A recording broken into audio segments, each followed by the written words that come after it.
Hundreds of people are still without power in Woodland after yesterday's storm knocked down 8 power poles. Crews are still working to get things up and running. Roads are closed and stoplights are flashing red to save battery life. PG&E is expecting to have the lights back on by 10 tomorrow night.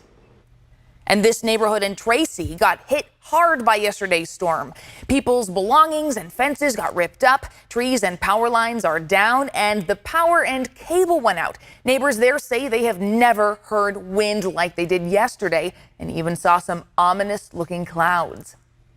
And at Lake Tahoe today, an unfortunate situation in the effort to get the road around Emerald Bay back open. Highway 89 will remain closed after this massive slide brought trees and other debris down to the highway. So, Monica, some pretty heavy snow up there, some snow accumulation. What do we need to know throughout the area? We are going to see more conditions like that, unfortunately, unfolding over the next week or so. We've got lingering snow showers in the Sierra and a few isolated showers in the valley and the foothills. You can see along 80 and 50. It's much less widespread than certainly what we saw yesterday, giving an opportunity for many of those emergency officials to try to get through and clear some of the damage that we saw yesterday from the thunderstorms as well as the heavy snow and the slides. Still have that winter weather advisory up. That starts up again for tonight at 11 o'clock. Will last all the way through Friday morning with more travel impacts in our forecast.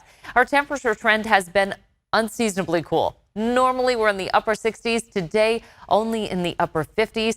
Temperatures right now still in the 50s for the valley, 40s for the foothills, and 30s for the Sierra. It is going to set us up for a chilly night ahead, but even colder conditions for tomorrow morning, or I should say tomorrow night into early Thursday morning. So isolated showers in the forecast for tonight as well as for tomorrow. And then we get into some of those cold conditions into our early Friday morning. We still have the cloud cover hanging in for tonight. That adds just a little bit of a buffer, but you can certainly see the snow showers hanging around. We'll talk more about our weekend forecast coming up.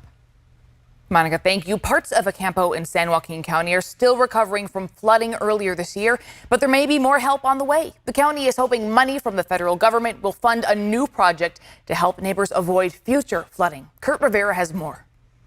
In January, Ronnie Succo found himself ankle deep in floodwaters that engulfed Ocampo. We've been through it before, but not this bad. And this is Succo today. We put our kayaks up, and for a while, we're not going to have to worry about using them again. While Succo Street is dry, many residents are still recovering. But now, San Joaquin County has announced plans to pursue $2 million in funding from the federal government for a plan they hope will improve Ocampo's chances of avoiding another massive flood.